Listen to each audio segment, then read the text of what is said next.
Welcome to the Designing Music Now podcast, a podcast dedicated to the craft of creating music for video games and interactive media. I'm your host, Dale Crowley. Today I will be speaking with composer Shota Nakama.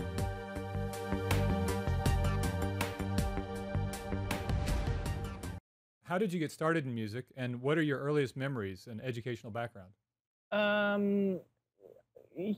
It's I think when I was 7 or 8 years old, I started taking the piano lessons, Yeah. classical piano lessons, and my mom told me that I begged her to, let me take lessons, but in my memory, I don't know why, but it contradicts basically. In my memory, I remember being forced to take lessons. Yeah, but yeah, that's the first encounter, and we had a local piano teacher. It's literally right by my place, and it was like a 30-second distance from Wow. my place. And this is where? In It's Okinawa? back in Okinawa, yes. Wow. And that's when I started, I guess, the formal musical training.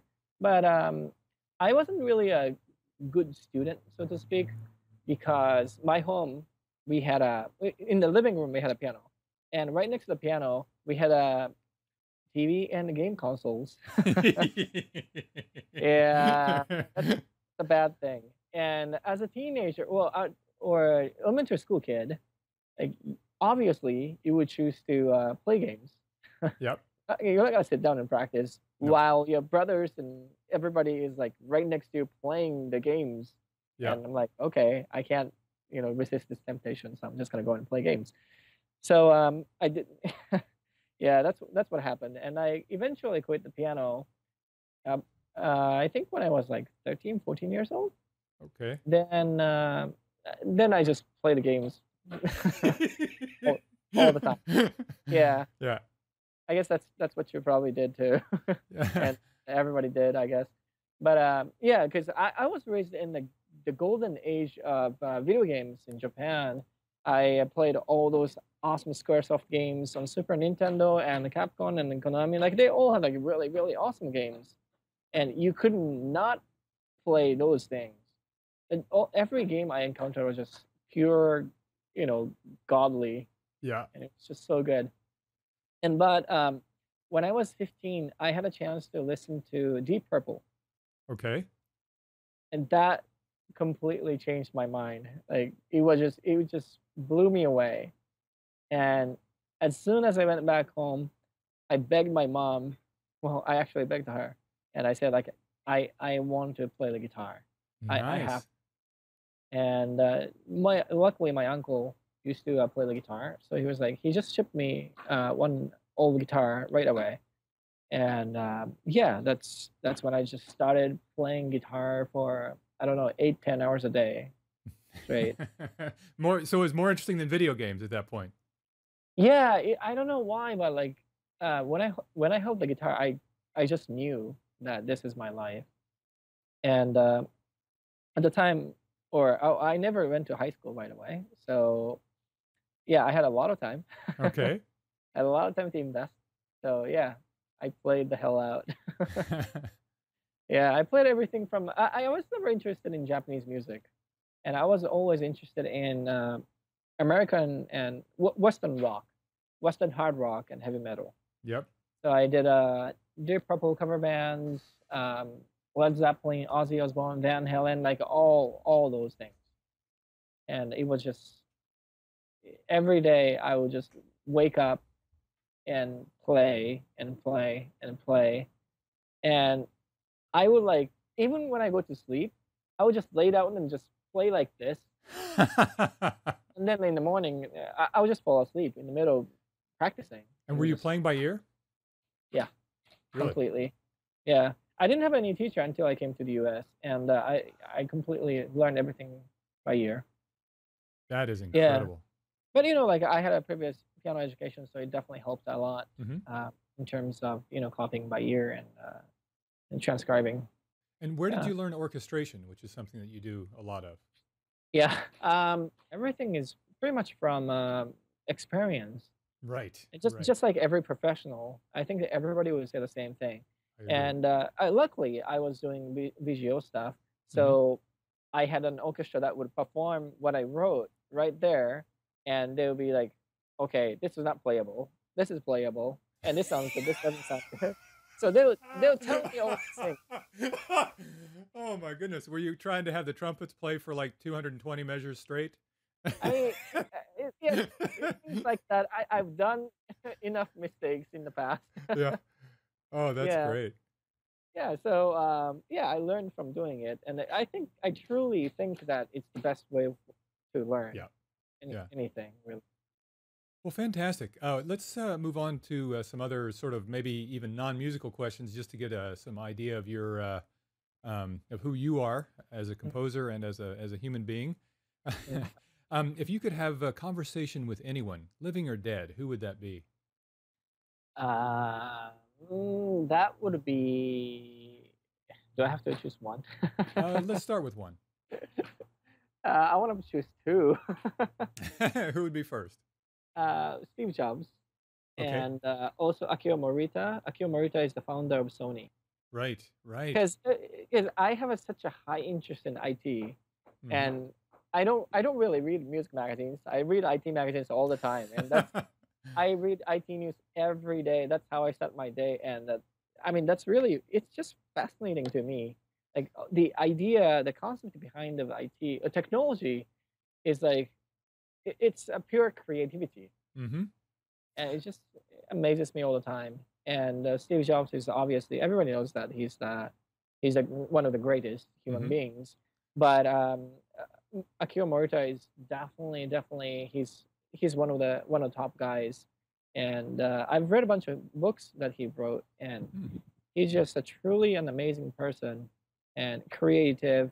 But he just understands how the world functions, how the world should function, and I So, totally agree with his viewpoint. so what would you talk about? What would you ask him? I would ask him. Let me see. Hmm. I would ask him to let me work for him. Ah! So, Okay. take me as his pupil. Okay. All right. So, what is your favorite video game? Dragon Quest. Which one? Dragon Quest. Dragon Quest. Really? And why? Yeah. Well, so I guess I guess it's an unusual for you because in Japan, if you name one RPG, half the people in Japan will say Final Fantasy, Mm-hmm. half the people will say Dragon Quest. I see. It was like that when I was growing up, and I think Dragon Quest had a little bit more fans than Final Fantasy. Really? Yeah, but as the time progressed, Final Fantasy gained more fans because they produced more Final Fantasies than Yeah. Dragon Yeah. Quest. So they were faster, I guess. But So, what was your most memorable experience with music in that game or some other video game? the theme of Dragon Quest, it just you've got to listen to it. Just a pure orchestral, very iconic, and I still remember playing like every Dragon Quest. Like I played every one of them like many times, Yeah. and I just did like self time attack as well. Like I just tried to beat the boss in like the lowest level possible, and they did all kinds of Wow. stuff. Yeah. Yeah. It was just awesome, and the music is just fantastic. Do you think the music contributed to your enjoyment of the game? Oh yeah, Yeah. music is the I would say music dictates the emotional expression of every game. Mm-hmm. It's just like movies. If you watch a movie without music, It's there's. unless it's intentional, it's boring. Yep. It's really boring to me. And there's nothing, no feel, Mm-hmm. and really nothing. And but the music really helps out. It helps out bringing the true emotion of the picture, Right. basically. So, who's your favorite composer? Oh my God, this is tough. I know. I mean, if I can name one, in in every genre, In any genre. Yep. um, for rock music, Richie Blackmore Okay. from Deep Purple, and for classical music, it's tough. Beethoven, Stravinsky, Tchaikovsky. Okay. Yeah, and in video games. It's harder even because there are a Sure. lot of great composers. So If you were to name Masashi one, who would it be? Masashi Masashi Hamauzu from Final Fantasy 13. Yes, of course. He's Wonderful. Brilliant talent. yeah, he's just different from everybody else. Yeah. And He's you've worked with him, right? Or exactly, yeah. yeah. That's how I know his music inside out, and his music is like more artistic than the other traditional video game composers, I think. Yeah. Yeah.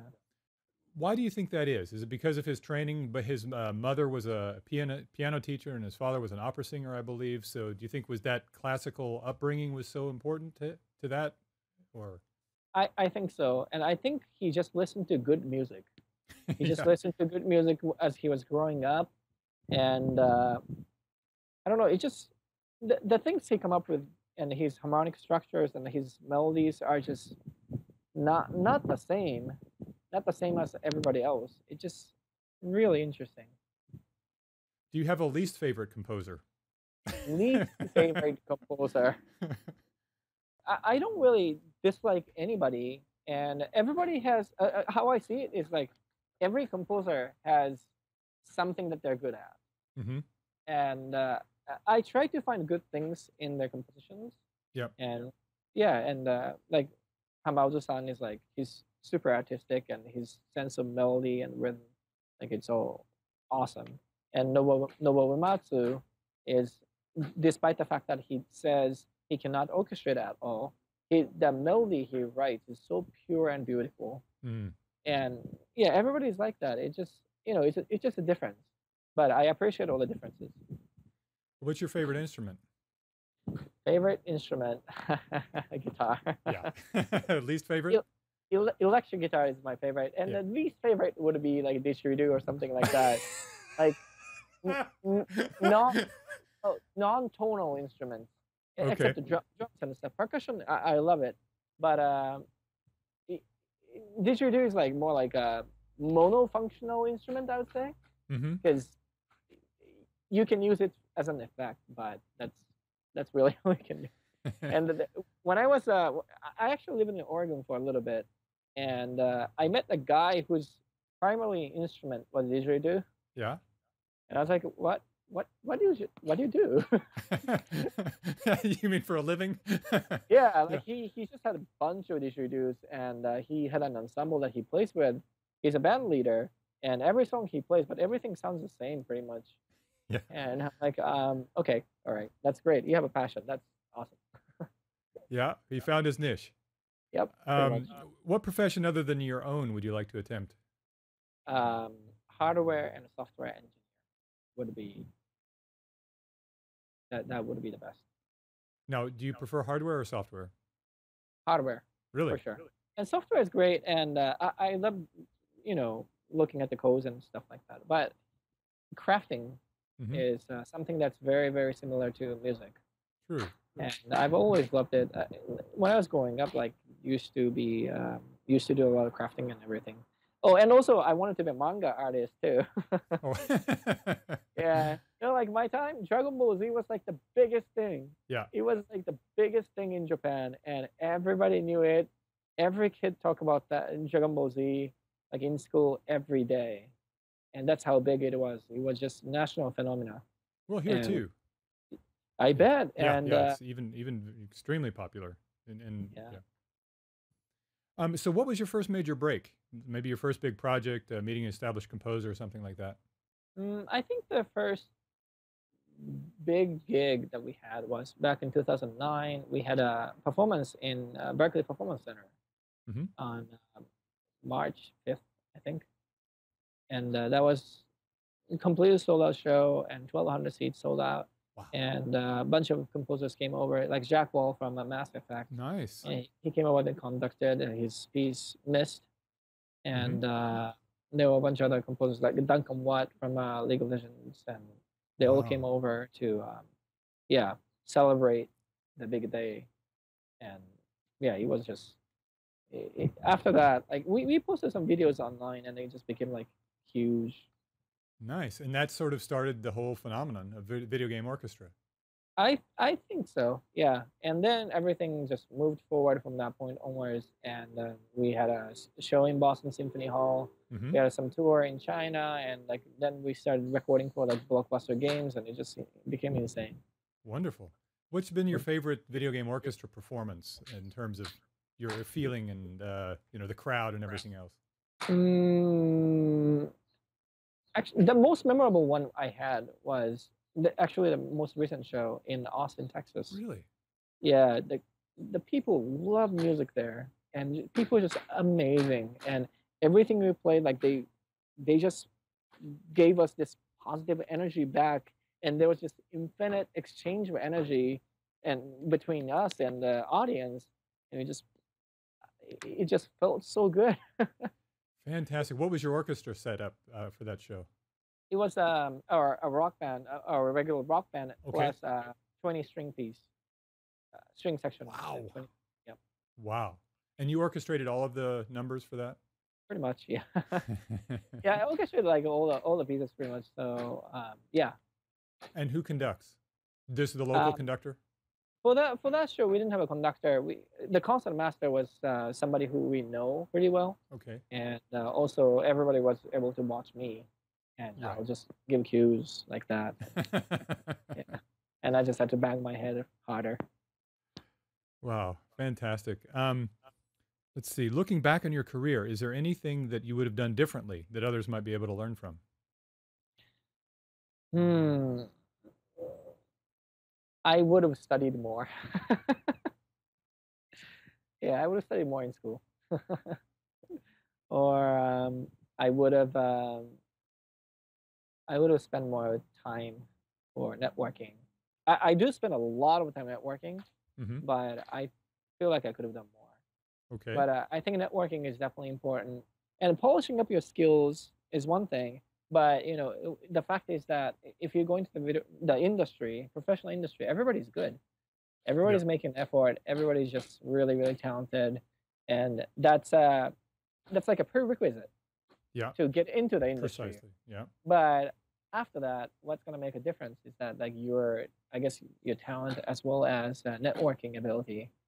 And what And do you find to be the best way to network? I had to. What I did was I went to every convention. Yeah, exactly. Yeah, Okay. Yep. and Great also I advice. worked for a few websites as a translator, Japanese and English translator. And I told them, look, I'll work for you for free, but in return, give me all the passes for free. Right. Right. Yeah, so I got the GDC passes for free. They're expensive, Very. but yeah, I got the passes for free, E3 passes for free, and they took me to like a bunch of concerts, like video games on a concert as well. So yeah, that's how I started meeting a bunch of people. Excellent. And you also translated a book, Michael Sweet's book on video game composing. Yeah, I helped him a bit, and it's I mean it's a good cause. It's for a good cause, so I had to help him out. Wonderful. What advice would you have for composers that are looking to get into composing music for video games? Mm. I guess find out exactly what they want to do in the field. Um, Anybody can say like I want to be a composer, right? Yep. But okay, to do what? Like you want to work for Final Fantasy, or like you want to work for Mass Effect? You want to work for God of War, or what do you want to do? Like define your goals specifically, and really schedule a life. Like you have to decide your life and what you're gonna do this year, what are you gonna do this month, what you're gonna do this moment to move forward. And in order to do that, you have to have a definite goal of your life. Right. You have to be able to, you have to know where you're going in order to get there. Exactly. Right. And a lot of people I've seen Berkeley graduates, they usually move to New York or LA Hmm. to make it in the industry. But a lot of them fail because they think something will happen. They will Hmm. get lucky if they go, but not really. Like they Right. cannot be lucky unless they try to make an effort. And everybody's a everybody's a friend, but at the same time you're competing with everybody, Right. and you have to be nice to them, and you have to have a positive attitude in your life. Hmm. And yeah, and yeah, I think everybody would probably say the same thing. All the composers would probably say the same thing.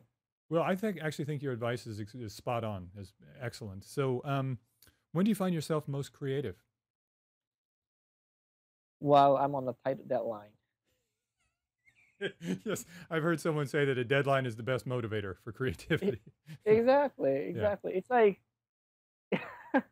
I don't know. It's without that, you'll be constantly revising everything, and you'll never finish anything really. Good point.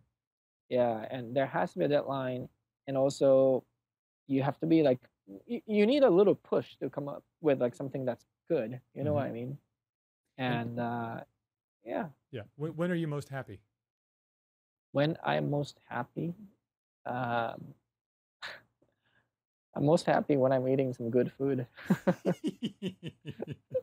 Great answer. What Or kind? actually, no, Yeah. like when I'm happy when I'm performing on stage. Yep.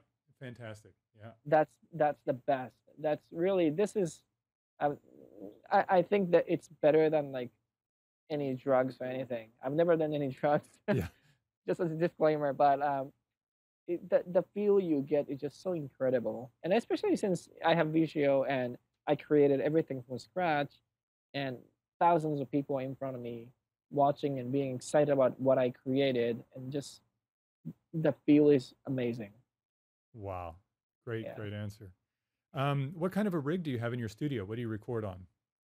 And I used to use Digital Performer, mhm, but recently I'm just using Logic. okay. And I do have Pro Tools as well, but I don't use it so much. And recently, I don't really record as much nowadays. I do write scores. I don't sequence even. I just go to score and just finish up the scores. And Really? So do you write yeah, without listening to what it's going to sound like? In other words, you just write the notes on the page, or you write in I, onto the keyboard, or I don't really have to listen to it on the DAW. I just go to scores and just finish it up. wow. Because if I have to use a DAW, then the tendency is that okay, so I finish one measure, I listen back one measure, and I'm like, no, no, no, no, I'm gonna change it. Then I'll never finish. So I start, then I have to go from the beginning to the end, and Hmm. that's it. And do you write each part separately? Like you'll write the violins and the violas and cellos each part separately in that Yeah, yeah, sense? yeah. Really? And usually I finish all the strings first, Hmm. and then I'll do all the other ones. But I think that's how most composers do too. And if I have to sequence, I have my engineer who's faster than me for sequencing. He does takes care of all of that. Great. Great. And last question, how important is it to understand audio middleware such as Fmod, Wise, and Elias? Well, I think mm, depends on what you want to do. If you Mm, want to be in like an indie company that has only one audio guy, yeah. then you would have to know everything pretty much. But in my case, I don't really have to know as much. I know a little bit, but I'm not very knowledgeable with those softwares Hmm. because usually for Square Enix gigs like Final Fantasy and Bandai Namco stuff, Tekken and everything, our task is not to implement. Our task is to orchestrate, record, mix, Right. and that's pretty much all we have to do. And they take care of implementation in house, so we never have to worry about that. But I mean, when time comes, I'll definitely learn them more. Yeah. But I think it's I would strongly encourage everybody to learn those things because nowadays it's a little different, right? Like it used to be like composers can be just composers. All they have to do was composing, Hmm. and arrangers the same deal, engineers same deal. But nowadays everybody wants like a package deal. Everybody wants a composer who can sequence, who can mix, who can sing, or who can play guitar, who can do like implementation, like all kinds of things.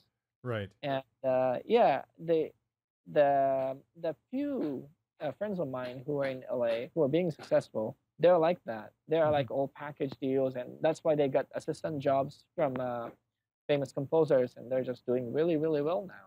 Right. Yeah. Well, fantastic. Thank you very much for your time. I really appreciate it and your wisdom and everything else that you have shared with us today. Is there anything else that you'd like to say in parting? Um. hmm. Well, I can. I guess I can talk about my group. So Video Game Orchestra, it's my group, and we have there are so many things I cannot announce yet, but we have some big announcement very, very, very soon, and I can't wait for everybody to find out about that. And also check out my production SoundtRec Boston. We did a lot of recording sessions, and we did like 3 games, 1 feature film, 1 anime last month, and this month we're recording for a bunch of things as well. Like every month we're recording like a lot of things nowadays. So yeah, but more than welcome to join our party if you're a great musician. Just contact me, and we'll hook up. Fantastic. And do you tend to work with the same group for the SoundtRec Boston as well as for VGO?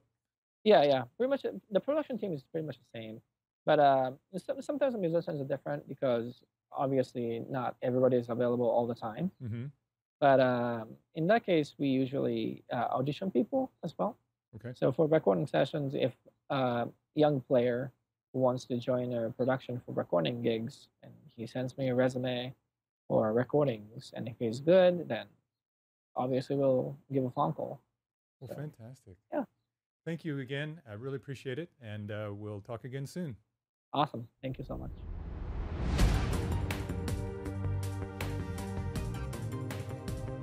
Thank you for listening to the Designing Music Now podcast, a podcast dedicated to the craft of creating music for video games and interactive media. Please visit us at designingmusicnow.com for more info, news, and reviews on this subject. We would love to hear from you.